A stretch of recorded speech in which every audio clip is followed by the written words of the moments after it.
Okay. Okay. Here we go. Okay. What were times like when you were a child? Well, they were good, as near back as I can remember.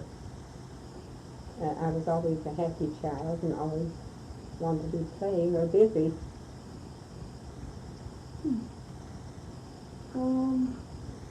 How did you and your family live? We lived busy lives. There was 10 children, and there was always work to do, and there was always babies to tend. How many brothers and sisters did you have? I had 5 brothers, and there was 5 girls. And where were you in the family? I was the 5th one. 5th one.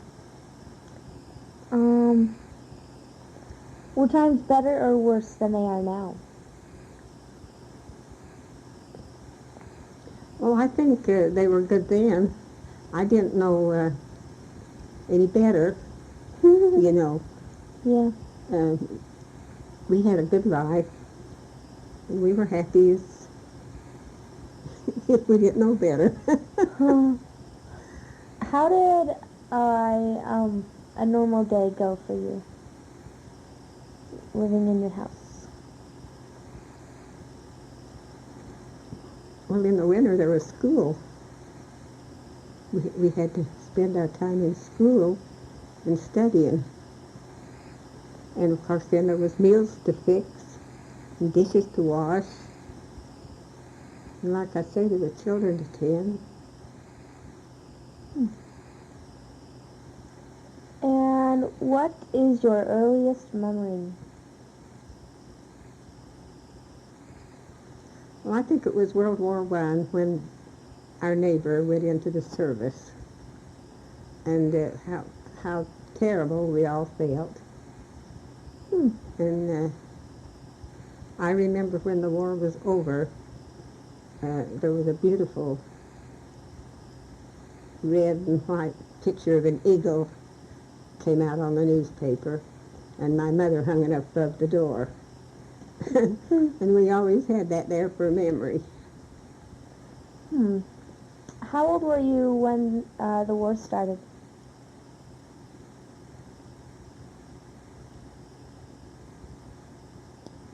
Well, I don't know just the date. I just don't know when the war started. But I was old enough to remember it. Oh yeah, what year were you born?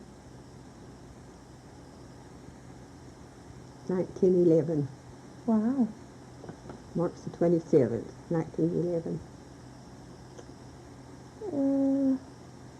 How did your parents treat you? They treated us good.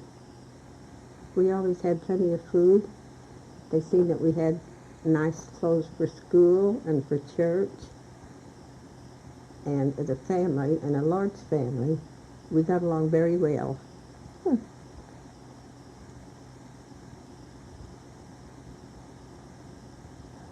What did they do with you that you remember best?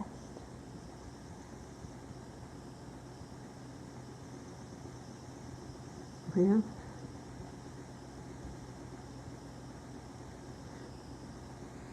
they taught us well and taught us to be honest in our dealings like they were.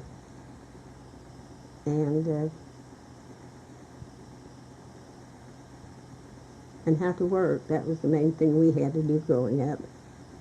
And I think it helped me all through life to know how to go ahead and work.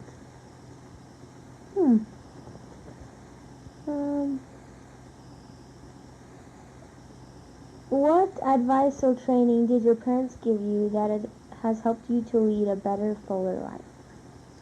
Well, one thing was to be honest in our dealings, and if we worked for somebody, to give them a good day's work.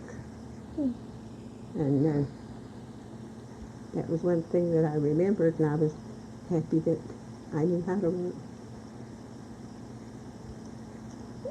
What was your father's occupation? Farmer. Farmer. That's why we had a lot of work to do. How much land did you have? What? How much land did he work? Well, it was large, but I can't tell you how large. We raised hay and grain, and we had cattle, pigs and chickens, everything that went with a farm, and all the work that went with a farm. Oh, we raised some turkeys.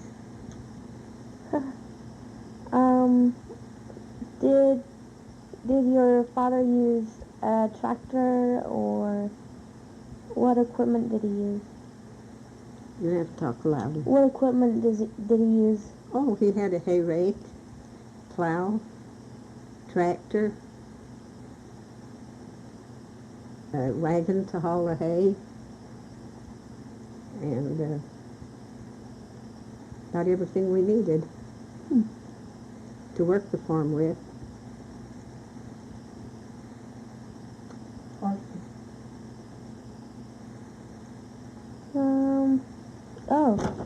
As a teenager, did your parents let you socialize with boys? Just at home parties or a dance. You had dances? Had what? Dances? Oh yeah, that was our fun, was going to dances. Where were the dances held? In the city hall. In the winter, we had a bobsled, and my dad or one of the boys would take us sleigh riding. We'd sleigh ride all over town. Some of them had bells to ring, and we'd take our quilts and pillows or anything we needed to keep us warm, you know, because it was awful cold. High altitude there where we lived. It was cold winters. Did you have dates? No. Nope. No. When was your earliest date? Well, I think when I lived at home, I think I went with one boy with a crowd of girls and another boy.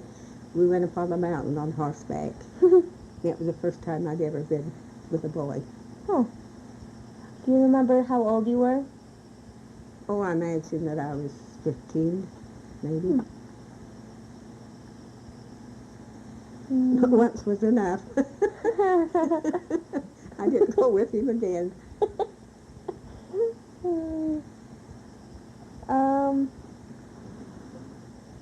What was it like when you first went out on your own? Well,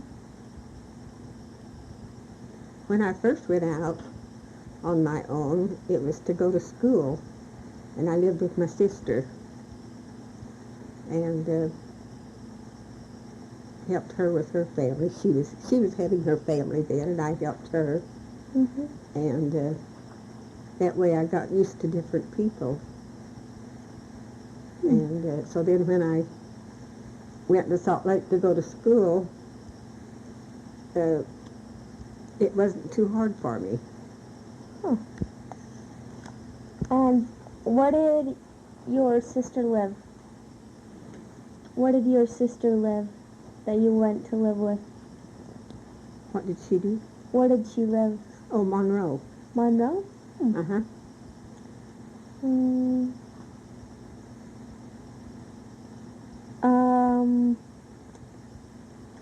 Were times hard? Were times hard? Did you have to get a job, or? I'll say I did. If I wanted spending money, I had to work. And when you worked out then, you washed on the board. Nobody had washers. And it was hard work. And then sometimes I tended children at night or on a Saturday if people was, going to the city or something.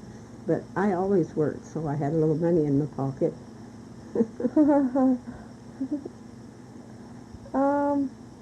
How do you feel about living in the country? I loved it. You loved it? Hmm. How come? Well, it was so free and easy and beautiful. That's one of the prettiest places on earth where we lived. Oh, yeah? Mountains, streams, beautiful sunsets, sun-ups. Gorgeous place. I'm thankful that I had the privilege of living in the country and living on a farm. Yeah. It's a great experience.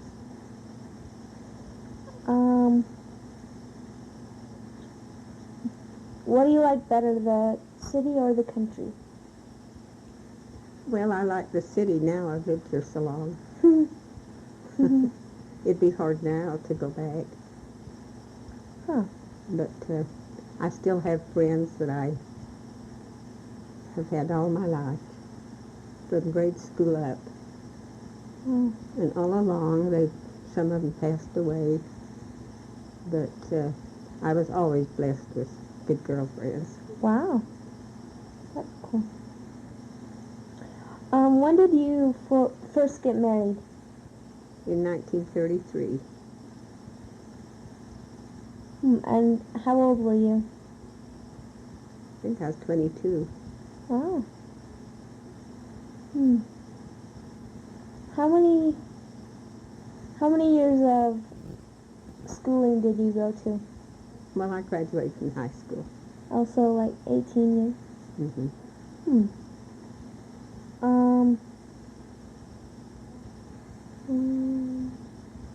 Oh yeah, how did you meet your husband?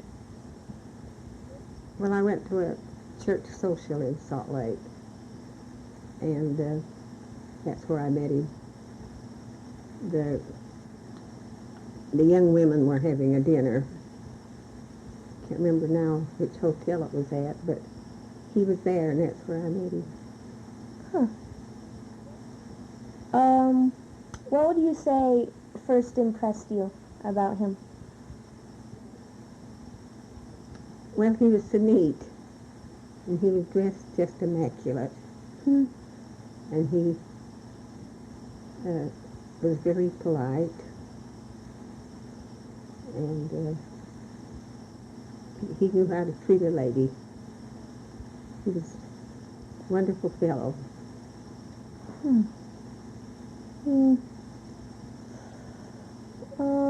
We went to a dance, and I wasn't with him then, but he looked like, who did I say he looked like? Coleman? Coleman. Terry Coleman, I think it was. But anyway, he was a handsome fellow.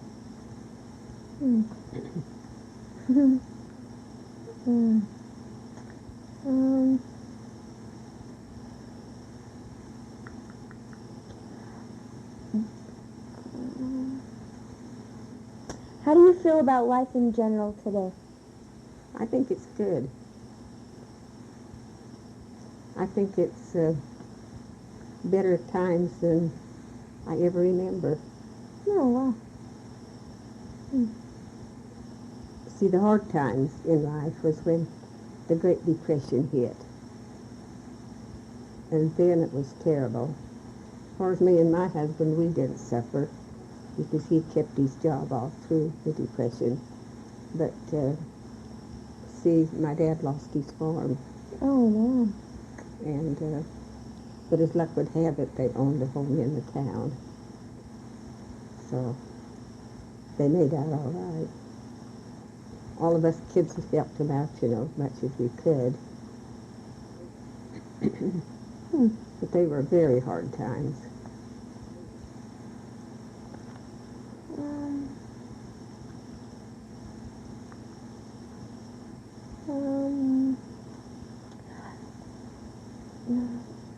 How do you feel? Oh, wait.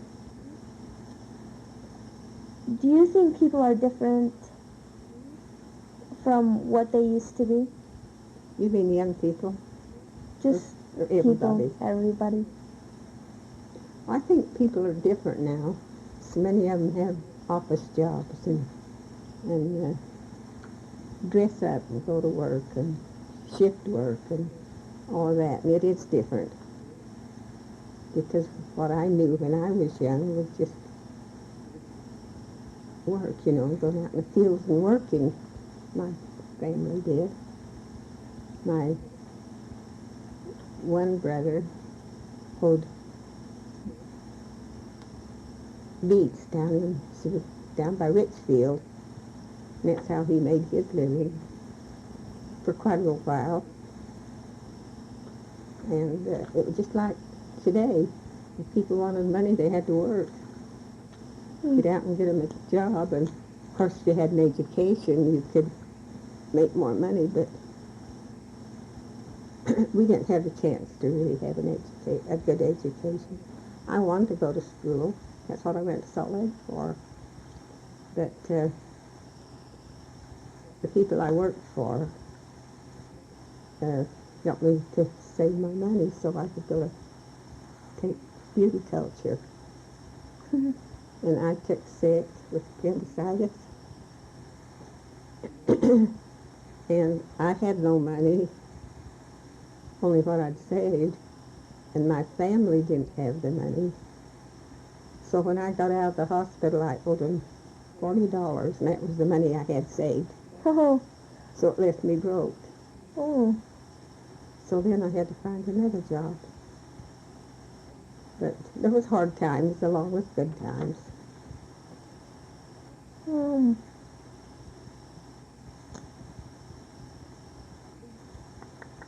How do you feel about the youth today? I think they're wonderful, and I think they're intelligent. I think they've had more schooling and better teachers and better schools.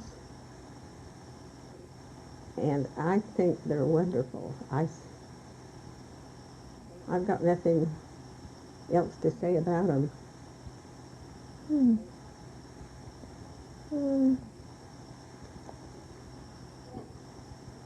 What do you think of the direction our country is going today? I think our country's in better shape than it's ever been that I've known. We've got a wonderful president, and he's doing a lot for the youth. He's doing a lot for the poor people, the senior citizens, and that's his goal, is to help people. And that's just what the people need.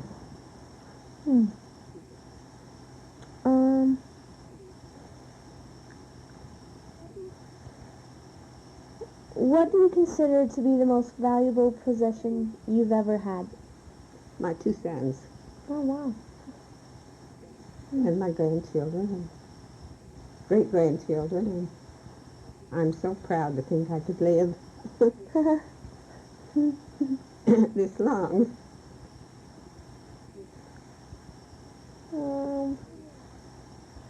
Have you done everything in your life you wanted to or planned to do? Well, not really, but I'm not disappointed because I've had a wonderful life. It couldn't have been better. What were some things you planned on doing? Oh, I wanted to, like I say earlier on, I wanted to go to school and I wanted to be a beauty operator. I never did have the chance after that.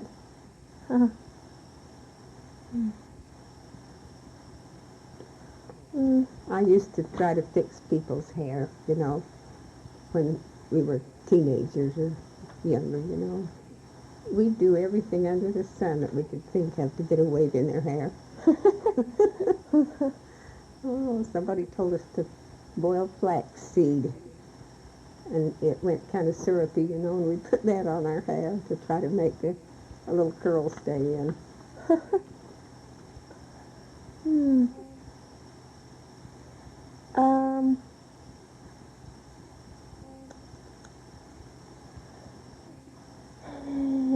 What do you consider to be faults in people? Be what?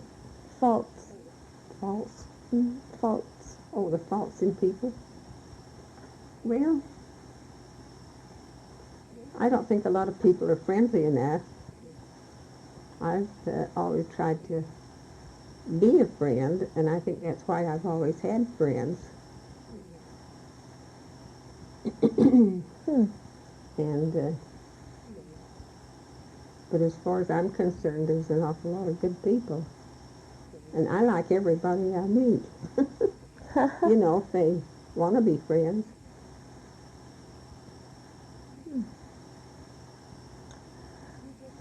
What advice could you give to young people which would help them lead better lives? Well, I think,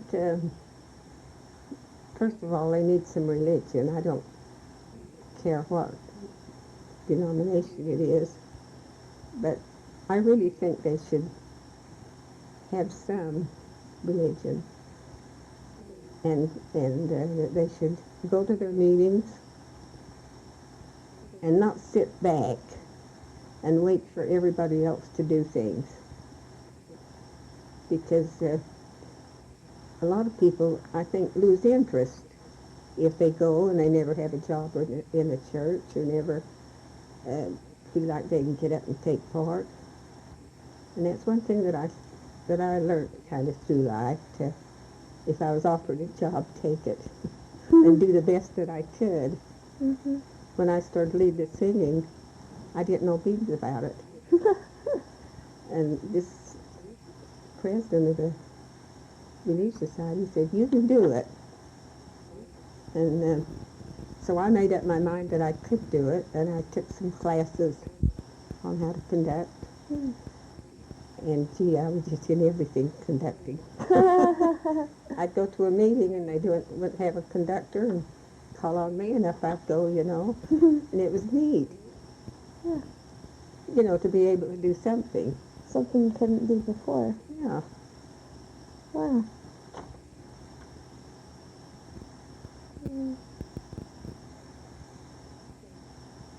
Okay, here's my last question.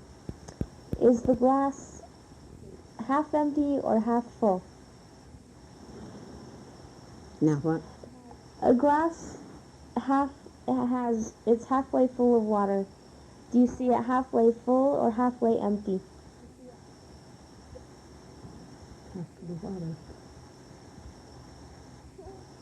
Well, I'd say half full empty. Is that right? Whatever you think. Some people say it's half empty. Some people say it's what? Some people say it's half empty, and some people say it's half full. It could be either one. Yeah, if you're a negative person or a positive person. Yeah. Now let's hear it, and if it's too bad, we'll do it over. Oh, okay.